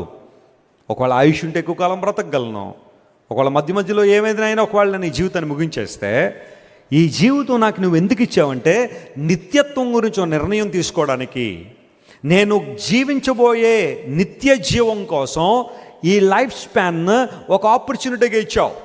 నీకోసం నిర్ణయం తీసుకోవడానికి thank you lord for the gift of life. నీవు నాకు ఇచ్చిన జీవితాన్ని బట్టి నీకు వందనాలు. ఏ రోజైనా లోకంలో నా జీవితాన్ని ముగిస్తే నీతో ఉంటానని నిరీక్షణ నువ్వు నాకు ఇచ్చావు కదా, అందును బట్టి నీకు వందనాలని ఆ వ్యక్తి పాటలు రాస్తే చాలామందిని ఆకర్షించాయి. ఒకవేళ అలాంటి స్థితే మనకుంటే, ఆ టైంలో మనమే కనుక పాటలు రాయాల్సి వస్తే ఎలాంటి పాటలు రాస్తాం చెప్పండి? ప్రభువా అసలు నువ్వు ఉన్నావా, ఉంటే నన్ను చూస్తున్నావా, నాకే ఎందుకు ప్రభువా ఈ శ్రమ, నాకే ఎందుకు ఈ ఒంటరితనం, నాకే ఎందుకు ఈ సవాలు, నాకే ఎందుకు ఈ రోగం, నాకే ఎందుకు ఆర్థిక సంబంధం ఇబ్బంది, నా జీవితంలో ఎందుకు ఈ సమస్య? వి క్వశ్చన్ గాడ్ మెనీ టైమ్స్. చాలాసార్లు దేవుని ప్రశ్నిస్తాం మనం. అయితే ఈ జీవితం నీ కొరకు నిర్ణయం తీసుకోవడానికి అవకాశం ఉంది. ఆయన ఈ భూమి మీద నేను ఎలా బ్రతికినప్పటికీ, అంటే శ్రమల ఇబ్బందులతో బ్రతికినప్పటికీ, ఒకనాడు నిన్ను చూస్తానని నిరీక్షణ ఉందో చూసావా, ఆ నిరీక్షణ నన్ను బ్రతికిస్తున్న ప్రభువా ఈ లోకంలోని ఎప్పుడైనా దేవుణ్ణి ఆరాధించావా? మనస్ఫూర్తిగా దేవుని స్తుతించావా? బైబిల్లో మీరు చూడండి, ఏ భక్తుడినైనా వారు అలాంటి ఉద్దేశంతోనే బ్రతికారు. అబ్రహాము పునాదులు గల పట్టణం కోసం ఏం చేశాడట? ఆయన ఎదురు చూచాడని బైబిల్లో రాయబడి. దేనికి దేవుడు శిల్పియు నిర్మాణకుడై ఉన్నాడో ఆ పునాదులు గల పట్టణం కోసం అబ్రహాం ఏం చేశాడు? ఎదురు చూచాడు. అంటే ఏంటి ఆ మాట అర్థం ఏంటి? అంటే తన జీవితంలో దేవుని రాజ్యం వైపుగా తన దృష్టి నిలిపాడు. ఈ జీవిత కాలంలో తను జీవించిన ప్రతి నిమిషం దేవుని కొరకు బ్రతకడం మాత్రమే కాకుండా ఒకనాడు ప్రభు రాజ్యంలో ఉంటాన నిరీక్షణ అబ్రహామును ముందుకు తీసుకెళ్ళింది. మనం కూడా అలాంటి అనుభవాలను బ్రతుకుదాం, స్తుతిద్దాం, దేవుణ్ణి ఘనపరుద్దాం. ఎప్పుడు మీకు చెప్తా ఉన్నాను, the more we worship God the less we worry. చెప్పండి, మనం ఎంత ఎక్కువగా దేవుని ఆరాధన చేస్తామో చింతలు మనకు అంత ఎక్కువగా దూరం అయిపోతాయి. దేవుని స్తోత్రం చెప్పండి, హల్లెలూయా. అదే ఒకవేళ చింతలు ఎక్కువైపోయినాయి అనుకోండి, దేవుణ్ణి మనం ఏం చేయలేని చెప్పండి, ఆరాధించలేం. అమ్మ ఆరాధించండి, అమ్మా ఆరాధించమ్మా అంటే, లేదండి వెస్లీ గారు మనసు బాగాలేదండి, హృదయం బాగాలేదండి, పరిస్థితులు బాగాలేదండి, నేను ఆరాధించలేనండి. ఇశ్రాయేలు ప్రజలను కూడా బబులోను దేశంలో ఇలాగే అడిగారట, మీరు బాగా పాటలు పాడతారంట కదా, మీరు బాగా మంచి రాగములతో ప్రభువుని కీర్తిస్తారట కదా, ఒక పాట పాడండి అంటే వాళ్ళన్నారు, మా సితారాలు బట్టుకెళ్ళి నిరవంజి చెట్లకి ఏం చేశాం, మేము తగిలించేశాం. We can't sing songs anymore. మేము మరలా ఇంకా పాటలు పాడలేం, మా సితారాలు పట్టుకెళ్ళి నిరవంజి చెట్లకు తగిలించాం. నిరవంజి చెట్లు నిరాశకు సాదృశ్యం. చెప్పండి, దేనికి సాదృశ్యం? వీళ్ళు సితారాలని బట్టి ఎక్కడ తగిలించేశారట? నిరవంజి చెట్లకు తగిలించేశారట. ఇక పాటలు లేవు, స్తుతి లేదు, ఆరాధన లేదు. ఎందుకోసం అంటే నిరాశ ఎక్కువైపోయిన జీవితంలో. ఆ సితారది మరలా ఈరోజు ఆరాధించు దేవుణ్ణి, ప్రభువును స్తుతించు, నీ స్థితిలో మార్పులు వస్తాయి. హల్లెలూయా. నువ్వు ఎంత ఎక్కువగా దేవుని ఆరాధన చేస్తావో, నీ కుటుంబంలో అపవాది చెలరేగిపోతున్నాడా, చేయి, దేవుణ్ణి సన్నిధిలో ఆరాధన చేయి. Worship the lord with all your heart. హృదయం తెరిచి దేవుని ఆరాధించు, మనస్ఫూర్తిగా దేవుని స్తుతించు, ప్రభువు నీ జీవితంలో మేలు చేస్తాడు. వాషింగ్టన్ డీసీలో డేవిడ్ టెంట్ అని ఒక టెంట్ ఉంది. నేను అమెరికా వెళ్ళినప్పుడు వాషింగ్టన్ వెళ్ళిన ప్రతిసారి అక్కడ వివిన్ ప్రసాద్ గారని ఒక మంచి బ్రదర్ ఉన్నారు. ఆయన నన్ను వాషింగ్టన్ తీసుకెళ్తుంటారు. కొన్ని పనుల నిమిత్తం వెళ్తున్నప్పుడు అక్కడ డేవిడ్ టెంట్ అని ఉంటుంది. వైట్ హౌస్ దగ్గరలోనే, క్యాపిటల్ బిల్డింగ్ దగ్గరలోనే ఒక వైట్ టెంట్ వేశారు. 24/7 దానిలో వర్షిప్ జరుగుతూనే ఉంటుంది. ఎవరో ఒకళ్ళు వచ్చి ఆ టెంట్లో పాటలు పాడుతూనే ఉంటారు. నేను అడిగాను, మిడ్ నైట్ ఎవరైనా పాడతారండి ఇక్కడ అంటే, పాడేవాళ్ళు ఉంటారండి. నాన్ స్టాప్గా జరుగుతూనే ఉంటుంది ఆరాధన. ఒకవేళ మనుషులు ఉండలేకపోవచ్చు, కానీ ఆ స్టేజ్ మీద మాత్రం ఏదో ఒక టీము ఆరాధన చేస్తూనే ఉంటారు. అమెరికా కోసం ప్రార్థన చేస్తూనే ఉంటారు. అమెరికా కోసం ప్రార్థన చేస్తూనే ఉంటారు. ఎందుకోసం అంటే ఈ రోజుల్లో ప్రతి దేశంలో, ఆ దేశం ఈ దేశం అని కాదు, అపవాది చాలా భయంకరంగా చెలరేగిపోతున్నాడు. Too much freedom, too much liberty మనుషులందరినీ స్పాయిల్ చేసేస్తుంది. తాము అనుకున్నదే నిజం అనుకోవడం, తాము అనుకున్నదే వాస్తవం అనుకోవడం చాలామంది జీవిస్తున్నారు. యువత చాలా భయంకరమైన పనులు చేయడానికి ప్రోత్సహించబడుతున్న రోజులు ఇవి. ఏం చేస్తున్నారో తెలియని పరిస్థితి. అమెరికా కోసం ప్రార్థన చేసే వాళ్ళందరూ కూడా ఆ టెంట్లోకి వచ్చి ఏదో ఒక సమయంలో ప్రార్థన మరియు స్తుతి ఆరాధన జరిగిస్తూ ఉంటే నాకు అనిపించింది, అలాంటి టెంట్స్ మన ఇండియాలో కూడా వస్తే బాగుంటుందని. ప్రభువుని ఆరాధించే ఆ పరిస్థితిలో కీర్తిద్దాం, దేవుని స్తుతిద్దాం, ప్రభువుని ఘనపరుద్దాం. ప్రతి పరిస్థితుల్లో కూడా దేవుని ఆరాధించడం మనం నేర్చుకుందాం. నిన్నే నేను నమ్ముకుని ఉన్నాను ప్రభువా. రెండవది, నిన్నే నేనేం చేస్తున్నానో కీర్తిస్తున్నాను. ఎందుకంటే నీవు నాకు ఎత్తైన కోటగా ఉన్నావు. రెండవది, కృపగల దేవుడిగా ఉన్నావు ప్రభువా అని దేవుని స్తుతించాడు. మూడో మాట చెప్పిన ముగిస్తాను. చూడండి, కీర్తన గ్రంథం 5వ కీర్తన 2వ వచనం మనం చదువుతున్నాం. Psalm 5:2. The Bible says, నా రాజా, నా దేవా, నా ఆర్తధ్వని ఆలకించుము. నిన్నే ప్రార్థించుచున్నాను. ఏం చేస్తున్నాడంట ఆయన? అంటే నిన్నే అంటే నేను ఇంకెక్కడా కూడా ఆ పరిస్థితి లేదు, నీ దగ్గర మాత్రమే ప్రార్థన. కీర్తన గ్రంథంలో 2 ప్రాముఖ్యమైన అంశాలు మనకు కనబడతాయి. ఒకటి ప్రార్థనలు, రెండవది స్తుతి. ప్రార్థనలు, స్తుతి. ప్రార్థన అనే మాటకు టెఫిలా అనే పదం వాడారు. అనగా టు బెగ్ అని అర్థం, దేవుని బ్రతిమాలుకోవడం అని అర్థం, దేవుని సన్నిధిలో వేడుకొనుట అని అర్థం. బ్రతిమాలడం, ప్రార్థన చేయడం. కొంతమంది ప్రార్థన అంటే దేవుని సన్నిధిలోకి వచ్చి ఏదేదో అనుకుంటారు, కానీ వాస్తవంగా ప్రార్థన టు బెగ్ గాడ్, దేవుణ్ణి అడగడం, దేవునితో మాట్లాడడం, ఆయనతో సహవాసం చేయడం. ప్రభువా నిన్నే ప్రార్థించుచున్నాను, నిన్నే ప్రార్థిస్తున్నాను. క్రైస్తవ జీవితంలో ప్రార్థనకున్న ప్రాముఖ్యత మనందరికీ తెలిసిందే. ప్రార్థన లేని క్రైస్తవుడు జీవం లేని క్రైస్తవుడు. అందరూ చెప్పండి ఈ మాట, ప్రార్థన లేని క్రైస్తవుడు జీవం లేని క్రైస్తవుడు. ఇప్పుడు చెప్పండి, మరి నీ జీవితంలో ఎలాంటి ప్రార్థన చేస్తున్నావు? పౌలు శీలలు పాటలు పాడి ప్రార్థిస్తే చెప్పండి, ఫిలిప్పీ ప్రాంతంలో ఉన్న చెరసాల ఏమైపోయింది? అదిరిపోయింది. చెరసాల్లో పునాదులు అదిరిపోయాయి, తలుపులు ఊడిపోయాయి. గొప్ప అద్భుతం జరిగింది. మనం పాటలు పాడితే పక్కోళ్ళు కూడా అదరట్లేదు కదా, అంత బలంగా పాడుతున్నాం మనం. పాడమ్మా అంటే మాకు రావండి రాగాలన్నీ. మా సినిమా పాటలు బాగా వస్తాయమ్మా నీకు, ఒక్కసారి వింటే చాలు. చెప్పండి, ఆ బ్రెయిన్ మరి ఎలాంటి బ్రెయినో తెలియదు మనకి, మొత్తం క్యాచ్ చేసేస్తుంది ఆ లిరిక్స్ అన్నీ కూడా. ఆసక్తి. దేవుని పాటలు తెలుగులో పాడుతున్న కొంతమంది మాకు రావండి. నేర్చుకో, దేవుని పాటలు పాడడం నేర్చుకో. పాటల పుస్తకాలు ఉన్నాయి, మన స్టాల్లో తీసుకోండి. లేదా యూట్యూబ్లో బోల్డెన్ని పాటలు వస్తున్నాయి, రకరకాల పాటలు ఈ రోజున అవైలబుల్గా ఉన్నాయి. ఇదివరకు సీడీలు, డివిడీలు, ఈ బాధలు చాలా ఉండేవి. ఇప్పుడు ఏం లేదు, ఫోన్ ఆన్ చేయగానే యూట్యూబ్లో బోలెడని పాటలు ఉన్నాయి. పాడడం నేర్చుకోండి. ఏ లాంగ్వేజ్ కావాలంటే ఆ లాంగ్వేజ్లో పాటలు ఉన్నాయి. నేను ఆ సందర్భాల్లో ఆఫ్రికన్ కంట్రీస్లో ఉన్న క్రిస్టియన్ వర్షిప్ సాంగ్స్ చూస్తూ ఉంటాను. వాళ్ళు ఎంత ఆనందంగా పాడతారో పాటలు. నాట్యం ఆడుతూ దేవుని సన్నిధిలో పాటలు పాడుతుంటే మా పిల్లలకు చూపిస్తాను, చూడండి వాళ్ళు చూడండి ఎంత ఆనందిస్తారో దేవునిలో. మీరు కూడా అలా దేవునిలో ఆనందించి పాటలు పాడాలా, దేవుని స్తుతించాలా. ప్రార్థన లేని క్రైస్తవుడు జీవం లేని క్రైస్తవుడు. నా జీవితంలో బలమైన కార్యాలు చూడాలంటే ప్రార్థనలో మన మోకాళ్ళు ఏం చేయాలా? వంగాలే. కొరిటిన్ బూమ్ అనబడే ఒక దేవుని సేవకురాలు, ఆమె ఇలాంటిది. ప్రపంచంలో అనేక మందికి ఆశీర్వాదకరంగా నిలిచిన కొరిటిన్ బూమ్ అనే ఆమె ప్రార్థన మనం ప్రతిరోజు వాడే స్టీరింగ్ వీల్లో ఉండాలి, కానీ అప్పుడప్పుడు వాడే స్పేర్ టైర్గా ఉండడానికి వీలు లేదంటదా. కారులో 2 రకాల టైర్లు ఉంటాయి, 2 రకాల చక్రాలు ఉంటాయి. ఒకటి స్టీరింగ్ వీల్ ఒకటి ఉంటుంది, స్టీరింగ్ తిప్పుతూ ఉంటాం. ఒకటేమో ఎప్పుడైనా పంక్చర్ అయితే కారు వేరే వీల్ తీసుకొచ్చి దానిలో పెడతాం, చూసారా? అది అప్పుడప్పుడు వాడతాం అది. కానీ స్టీరింగ్ ఎప్పుడెప్పుడు వాడతాం? అప్పుడప్పుడు వాడతామండి. అప్పుడప్పుడు వాడితే కారు వెళ్తుందా ముందుకి?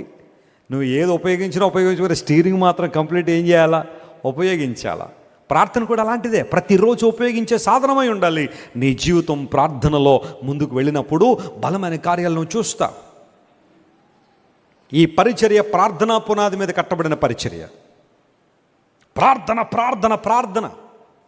ఆత్మీయ తల్లిదండ్రులు ఎంతో ప్రార్థన, దేవుని సన్నిధిలో కన్నీరు కార్చి. మన సంఘంలో ఉన్న ప్రార్థనా యోధులు నిరంతరాయంగా ప్రార్థన చేస్తూనే ఉన్నారు. మీలో చాలామంది ఒకప్పుడు ప్రార్థన అంటే ఆ విలువ తెలియని వారు ఈ రోజున ప్రార్థన యొక్క ఆవశ్యకతను మీరు తెలుసుకున్నారు. దేవుని సంఘంలో నాటబడిన తర్వాత ప్రార్థన లేని సంఘాన్ని, ప్రార్థన లేని కుటుంబాన్ని మనం ఊహించలేం. ద మోర్ యు ప్రే, నువ్వు ఎంత ఎక్కువగా ప్రార్థన చేస్తుంటావో క్రీస్తు రూపంలోనికి అంత ఎక్కువగా మనం మార్చబడుతుంటాం. హల్లెలూయా. ఎందుకోసం అంటే మన ప్రభు అయిన యేసుక్రీస్తు వారు ప్రార్థించడంలో మనందరికీ ఏం ఉంచాడు? ఆయన మాదిరి ఉంచాడు. ఆయన ప్రార్థన చేయడంలో, వ్యక్తిగతంగా ప్రార్థన చేయడంలో మాదిరి ఉంచాడు. ఆయన బహిరంగంగా ప్రార్థన చేయడంలో మాదిరి ఉంచాడు. ఆయన అందరూ చూస్తుండగానే యేసు ప్రభు ప్రార్థన చేసిన ప్రార్థన మన యోహాను సువార్త 17వ అధ్యాయంలో మనం చూడొచ్చు. ఆయన ప్రార్థన ఎంత ప్రాముఖ్యమైందో తెలియజేశారు. ఆయన మోకాళ్ళ ప్రార్థన గురించిన మాదిరి యేసు ప్రభు మనకు ఉంచారు. గెత్సెమనే తోటలో యేసయ్య మోకాళ్ళను ఏం చేశాడు? ఆయన ప్రార్థన చేశాడు. మనం మోకరించాలంటే ఎన్ని అడ్డొస్తున్నాయో ఈ రోజున. మన ఉద్యోగం అడ్డొచ్చేస్తుంది, మన స్టేటస్ అడ్డొచ్చేస్తుంది, మన యొక్క డబ్బులు అడ్డొచ్చేస్తున్నాయి. మోకరించాలంటే కొంతమందికి ఎంత అదేదో చాలా భయంకరమైన పనిలాగా, చేయకూడని పనిలాగా కొంతమంది మోకరించాలంటే కుదరట్లా. వేయి మోకాళ్ళే దేవుని సన్నిధిలో చేయి, మోకాళ్ళు వేసి ప్రార్థన చేయి. ప్రభు కార్యాలు స్పష్టంగా జరుగుతాయి. ఆత్మ కార్యాలు ప్రభు నీ జీవితంలో జరిగిస్తాడు. మోకాళ్ళ ప్రార్థన ద్వారా దేవుని యొక్క ఔన్నత్యమైన అనుభవాలను నువ్వు పొందుకుంటావు. చేయగలుగుతున్నావు ప్రార్థన? నేను నిన్నే ప్రార్థిస్తున్నాను ప్రభువా, ఎందుకంటే మన దేవుడు ప్రార్థన ఆలకించువాడు. హల్లెలూయా. నువ్వు చేసే ప్రతి ప్రార్థన యేసయ్య నామములో నువ్వు చేస్తున్న ప్రార్థన. కృపా సింహాసనం దగ్గర నువ్వు చేస్తున్న ప్రతి ప్రార్థనకు జవాబు ఉంది అని నువ్వు నమ్మగలిగితే మనస్ఫూర్తిగా నువ్వు దేవుని సన్నిధిలో ప్రార్థన చేయగలవు, ప్రభువును స్తుతించగలవు. ఎంతోమంది భక్తులు ప్రపంచ చరిత్రలో గొప్ప ప్రార్థనా పరులుగా కనబడ్డారు. నేను తరచుగా చెబుతున్నాను, ఈ మధ్యన జాంబియా అనే దేశం వెళ్ళాను. జాంబియా అనే దేశం, ఆ పేరు వినబడగానే మనకు ఒక దైవజనుడు గుర్తు రావాలి. ఆయన పేరు doctor David Livingstone. Scotland missionary. Zambia వచ్చిన తర్వాత దేవుని సువార్త ప్రకటించిన అనేక మందికి 33 సంవత్సరాలు అతని పరిచర్య ఆఫ్రికా చరిత్రనే మార్చేసింది. విక్టోరియా ఫాల్స్ అని జాంబియాలో ఉంటే లివింగ్స్టన్ అనే ప్రాంతం, అసలు ఒక ఊరికే ఆయన పేరు పెట్టేశారు. ఒక సిటీకి ఆయన పేరు పెట్టారు, లివింగ్స్టన్ అనే సిటీ. అక్కడ విక్టోరియా ఫాల్స్ ఉంటాయి. ఒక ఫస్ట్ యూరోపియన్ విక్టోరియా ఫాల్స్ని ప్రపంచాన్ని పరిచయం చేశాడు. ఇదిగో ఇక్కడ ఇలాంటి ఫాల్స్ ఉన్నాయని. Very wonderful falls. నేను వెళ్ళి చూసి వచ్చిన ఆ ఫాల్స్ కూడా డేవిడ్ లివింగ్స్టన్ గారు డిస్కవరీ చేసిన ఫాల్స్ అవే, విక్టోరియా ఫాల్స్. ఆయన ఆ ప్రాంతాలన్నీ తిరిగి సువార్త ప్రకటిస్తున్న ఆ రోజుల్లో పగలంతా సువార్త ప్రకటించడం, రాత్రంతా మోకాళ్ళేసి ప్రార్థన చేసేవాడు. ఎప్పుడు వరకు నిద్ర వస్తే అంతవరకు మోకాళ్ళ మీద ఉండేవాడట ఆయన. మోకాళ్ళ ప్రార్థన. చివరి సమయంలో అతను చనిపోతున్న ఆ ప్రక్రియలో కూడా ప్రార్థనాపూర్వకంగానే తన జీవితాన్ని ప్రభు చేతికి అప్పగించేశాడు. ప్రభువా, నీ రాజ్యాన్ని నన్ను చేర్చుకో ప్రభు అని అనేక మంది స్ఫూర్తి నింపిన దైవజనుడు డాక్టర్ డేవిడ్ లివింగ్స్టన్. నేను రక్షించబడిన తర్వాత, సేవలోకి వచ్చిన తర్వాత చాలామంది దేవుని సేవకుల యొక్క జీవిత చరిత్రలు చాలా పొట్టలుగా ఎన్నిసార్లు చదివని నాకే తెలియదు. ప్రతి మాట ఇన్స్పైర్ చేయడమే. బెన్సన్ ఎడహోసా అని నైజీరియా దేశంలో ఒక భక్తుని చరిత్ర, శామ్యుయల్ మోరిస్ అనే ఒక వ్యక్తి చరిత్ర, డేవిడ్ లివింగ్స్టన్ యొక్క చరిత్ర, మేరీ స్లెసెస్ యొక్క చరిత్ర, హడ్సన్ టాలర్ యొక్క చరిత్ర, జాన్ వెస్లీ యొక్క చరిత్ర, సిటీ స్టడ్ యొక్క చరిత్ర, చార్ల్స్ ఫిన్నీ యొక్క చరిత్ర, ఇలాంటి గొప్ప గొప్ప దైవజనులు ప్రపంచంలో దేవుని చేతులు బలంగా వాడబడిన వాళ్ళు, వారి చరిత్రలన్నీ చదువుతూ ఉంటే ప్రార్థన యొక్క ఆవశ్యకత ఎంత గొప్పతోనే అర్థం చేసుకున్నాను. అనేక అద్భుతాలు ప్రార్థన ద్వారా వారు పొందుకున్నారు. బలమైన కార్యాలు వారు చేశారు. ప్రియ మిత్రమా, ప్రియ సహోదరి సహోదరుడా, don't neglect prayer in your life. ప్రార్థన పరిస్థితులను ఏం చేస్తుంది? మారుస్తుంది. కొన్ని సందర్భాల్లో పరిస్థితులకు తగ్గట్టుగా మనల్ని కూడా మార్చగలిగే శక్తి దేవుని వాక్యానికి ఉంది, దేవుని సన్నిధిలో ప్రార్థనకు ఉంది. ప్రార్థన చేద్దామా? బలంగా మన హృదయాలు కుమ్మరిద్దామా దేవుని సన్నిధిలో. హన్నా తన హృదయాన్ని దేవుని సన్నిధిలో కుమ్మరించినప్పుడు దేవుడు ఎవరినిచ్చాడు? సమూయేలుని ఇచ్చాడు. సంఘం అత్యాసక్తితో ప్రార్థించిన పేతురు చెరసాల నుంచి బయటకు వచ్చాడు. 16 మంది సైనికుల మధ్య బంధించబడిన పేతురుని దేవుడు బయటికి తీసుకొచ్చాడంటే సంఘమంతా అత్యాసక్తితో ఏం చేశారట? ప్రార్థన చేశారు. మన చర్చ్లో ఆల్ నైట్ ప్రేయర్ జరుగుతూ ఉంది.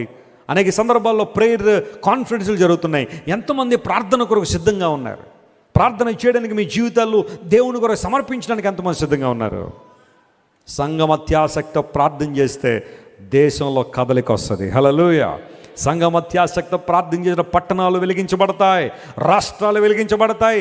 చెలరేగిపోతున్న మతమౌఢ్యం ఆ ప్రియులను అణిచివేయబడాలంటే సంఘం అంతా కూడా దేవుని సన్నిధిలో మోకాళ్ళ మీదకి రాగలిగితే బలమైన కార్యాలు జరుగుతాయి. ఒక దైవజనుడు అన్నాడు, all great revivals and reformations in the world are directly connected to the prayer. ప్రపంచంలో జరిగిన గొప్ప గొప్ప ఉజ్జీవాలు, గొప్ప గొప్ప రిఫార్మేషన్స్ అన్నీ కూడా దేవుని సన్నిధిలో ప్రార్థన చేయడం ద్వారా మాత్రమే సాధ్యమయ్యాయి. గట్టిగా చప్పట్లు కొట్టి దేవుని మహిమపరచండి. హల్లెలూయా. Keep praying. ప్రార్థన చేయ బలంగా. దేవుడు నిన్ను దీవించేంత వరకు ఆయన నేను బలపరిచి వాడుకునేలా బలంగా ప్రార్థన చేయి. అందును బట్టి లేఖనం సెలవిస్తూ ఉంది, అడుగుడి మీకు ఇవ్వండి. Ask and it shall be given unto you. Greek భాషలో రాయబడిన ఆ మాటకు సరైన అర్థం ఎలా ఉంటుందంటే, మీరు పొందుకునేంత వరకు కూడా అడగండి అనే మాట ఉంటుంది అక్కడ. చెప్పండి, పొందేంత వరకు మనం ఏం చేయాలా? అడగాలి. ఒకనొక దేశంలో ఓ పెద్ద కోట గోడ ఉంది, దానికి ఒక గేట్ కూడా ఉంది, లేదా ఒక గుమ్మం, ఒక డోర్ కూడా ఉంది. చాలా పెద్ద డోర్ అది. ఆ కోట గోడలో ఇదివరకు రాజులు నివసించేవారు. ఇప్పుడు వాళ్ళందరూ గతించిపోయారు కాబట్టి ఎవరో ఒక వాచ్మెన్ లోపల పెట్టారు దాన్ని చూడడానికి. చాలా పటిష్టమైన కోట అది. ఒకరోజు ఒక ఆయన ఆ కోట గోడ తలుపు తడుతున్నాడు. ఎందుకంటే అలా ప్రయాణం చేసుకుంటూ వెళ్తున్నాడు ఒక బాటసారి. ప్రయాణం చేసుకుంటూ రాత్రి వేళ సమీపించింది కాబట్టి, చుట్టూ అరణ్యం ఉంది కాబట్టి ఎక్కడ వెళ్ళాలో తెలియక ఆ కోట గోడ దగ్గరికి వచ్చాడు. వచ్చిన తర్వాత ఆ డోర్ చూశాడు, పెద్ద డోర్. దాన్ని నాక్ చేయడం ప్రారంభించారు, గట్టిగా కొట్టాడు. ఒకసారి నాక్ చేశారు, ఎవరు తీయలేదు డోరు. కొంతసేపు వెయిట్ చేశాడు. మళ్ళీ రెండోసారి ఆ డోర్ను కొడుతున్నాడు, please open the door, I would like to get in, నేను లోపలికి రావాలనుకుంటున్నాను. రెండోసారి కూడా ఎవరు తీయలేదు డోర్. మూడోసారి కొట్టాడు. నాలుగోసారి ఆ డోర్ నాక్ చేస్తున్నాడు. ఆఫ్టర్ 4-5 నాక్స్, ఒక 4-5 సార్లు అతను నాక్ చేసిన తర్వాత అప్పుడు డోర్ తెరిచారు. ఆయన లోపల ఉన్న ఆయన బయటకు వచ్చి, బాబు మీకేం కావాలని అడిగాడు. సార్, నేను ఈ మార్గంలో ప్రయాణం చేస్తున్నాను, చీకటి పడిపోయింది, భయం వేస్తుంది, ఈ రాత్రి ఇక్కడ ఉండాలని ఆశపడుతున్నాను. దగ్గరలో ఈ కోట గోడ కనబడడం, ఒక డోర్ కనబడితే నాక్ చేసి లోపలికి రావాలనుకున్నాను. You can come in, you can get in, నేను లోపలికి రావచ్చు, మాతో ఉండొచ్చు. లోపలికి వెళ్ళిన తర్వాత వాళ్ళిద్దరూ మాట్లాడుకుంటా ఉంటే, సార్ నేను మొదటిసారి డోర్ కొట్టినప్పుడే మీకు వినబడిందా అని అడిగాడట. వినబడింది నాయన. రెండోసారి కొట్టినప్పుడు వినబడిందా అండి? అది కూడా వినబడింది. మరి తలుపు ఎందుకు తీయలేదండి అని అడిగాడు. అందులో సందేహం లేదు కదా, ఆ క్వశ్చన్ మంచిదే కదా. నేను ఫస్ట్ టైం కొట్టినప్పుడే మీకు వినబడినప్పుడు మీరు ఎందుకు తలుపు తీయలేదు? రెండోసారి మరలా నాక్ చేసినప్పుడు ఎందుకు తలుపు తీయలేదు? కాన్స్టెంట్గా ఒక 4-5 సార్లు నాక్ చేస్తున్నా కానీ మీరు ఎందుకు తీయలేదంటే, ఆ ముసలాయన లోపల ఉన్న ఆయన ఏమన్నా జాగ్రత్త వినండి బాబు, ఇలాగే చాలామంది రోజు వచ్చి తలుపులు కొడతా ఉంటారు. కొంతమంది పిల్లలు అలవాటుగా వచ్చి తలుపులు బాదుతూ ఉంటారు. వాళ్ళు నేను మొదట 1-2 సార్లు నిజంగా ఏదో అవసరం ఉందేమో, నిజంగా ఏదైనా ఇబ్బంది ఉందేమోనని తలుపులు తీశాను, వాళ్ళు బుల్బుల్ అని చెప్పి వెళ్ళిపోయాడు.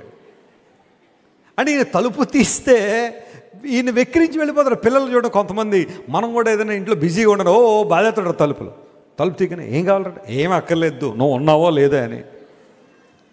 పిల్లలు తలుపులు కొట్టే విధానం అలా ఉంటుంది కదా. పిల్లలు చాలామంది అల్లరి చిల్లరి గుంపు చాలామంది వచ్చి డోర్ కొడతా ఉంటారు. వాళ్ళకి పని లేదేమీ లేదు, లోపలికి రావాలని కూడా వాళ్ళ ఇంట్రెస్ట్ లేదు. అందును బట్టి ఆ రోజు నేను నిర్ణయించుకున్నాను, నిజంగా అవసరం ఉన్నవాడు ఒక 4-5 సార్లు కొడితే ఖచ్చితంగా తలుపు తెద్దాం నిర్ణయించుకున్నాను. అప్పటి నుంచి నా ప్రిన్సిపల్ అది. 4-5 టైమ్స్ నాక్ చేయగలిగితే వాళ్ళు నిజంగా ఏదో అవసరం ఉండే చేస్తారని తెలిసి అప్పుడు తలుపు తీస్తూ ఉన్నాను. Better you knocked it for 4-5 times. పిల్లలు గమనించండి, కొన్నిసార్లు మన జీవితంలో దేవుడు వెంటనే ప్రార్థన చేసిన వెంటనే దేవుడు మనకు జవాబిస్తాడు. హల్లెలూయా. కొన్నిసార్లు మన విశ్వాసాన్ని దేవుడు ఏం చేస్తాడు, నువ్వు అల్లరచిల్లగా కొడుతున్నావా గేటు, ఆ డోరు అలవాటుగా కొడుతున్నావా, లేదా నిజంగా నీకు అవసరం ఉందా దేవుని దగ్గర, నిజంగా దేవుని ప్రసన్నతను పొందాలని ఆశిస్తున్నావా, నిజంగా దేవుని యొక్క మేలును పొందుకోవాలని ఆశిస్తున్నావా? Keep knocking the door constantly. తట్టు, దేవుని ద్వారాన్ని తట్టు. లార్డ్ నేను అల్లరి చిల్లరగా కానీ, అనాలోచితంగా కానీ, అపనమ్మికతో కానీ రాలేదయ్యా. I need you Lord. నీవు నాకు కావాలి ప్రభువా. నీ నుండి ఒక ఆశీర్వాదం నాకు కావాలయ్యా. నీ నుండి ఒక దీవెన నాకు కావాలయ్యా. ఆనాడు యాకోబు పోరాడాడట దేవునితో, రాత్రంతా పెనుగులాడాడు దేవుడితో. లార్డ్ బ్లెస్ మీ, నన్ను దీవించు నాయన. పొందాడా లేదా ఆశీర్వాదం? పొందాడు దేవుని నుండి. మగ సిరి గలవాడే పోరాడాడని దేవుని వాక్యంలో రాయబడింది. ప్రభువా నీవు నన్ను దీవించకపోతే నేను ఇక్కడి నుంచి వెళ్ళను. పట్టేసుకున్నాడు దేవుని గట్టిగా. చెప్పండి ఎవరు? యాకోబు గట్టిగా పట్టేసుకున్నాడు, వదిలిపెట్టట్లేదు. యాకోబు వదిలిపెట్టి నేను వెళ్ళాలి, లేదు నాయన నన్ను దీవించు నాయన. అయితే నేను దీవిస్తాను, ఒకటే కండిషన్, నీ పేరేంటో చెప్పే. ఒప్పుకున్నాడు. అయ్యా నా పేరు యాకోబే. గుడ్. ఒకప్పుడు ఇదే పేరు మార్చి చెప్పావు, కానీ ఇప్పుడు కరెక్ట్ చెప్పావు. నీ పేరు ఇకపై యాకోబు అనబడదు, ఇకపై నీ పేరేంటి? ఇజ్రాయేల్. ఇశ్రాయేలు పేరు మార్చాడు. ఎప్పుడైతే ఆ సంఘటన జరిగిందో 400 మందిని వెనకేసి తిరుగుతున్నాడు ఏశావు యాకోబుని ఇబ్బంది పెట్టాలని. ఎప్పుడైతే దేవుడు యాకోబుని ఆశీర్వదించి పేరు మార్చాడో, ఏశావు యాకోబుకు మిత్రుడైపోయాడు. స్తోత్రం చెప్పండి, హల్లెలూయా. నా శత్రువుల ఎదుట నాకు భోజనము సిద్ధపరుస్తాను వాగ్దానం చేసింది. Prayer changes things. నువ్వు దేవునితో పోరాడడం నేర్చుకుంటే శత్రువులు కూడా మిత్రులు అయిపోతారు. హల్లెలూయా. నీకు కీడు చేయాలనుకున్న వారి కీడులు దేవుడు మేలులుగా మార్చి నీ జీవితంలో అద్భుతం చేస్తాడు. వస్తావు ప్రభు దగ్గరికి. నిన్నే నమ్ముకొని ఉన్నాను, నిన్నే కీర్తిస్తున్నాను, నిన్నే ప్రార్థిస్తున్నాను.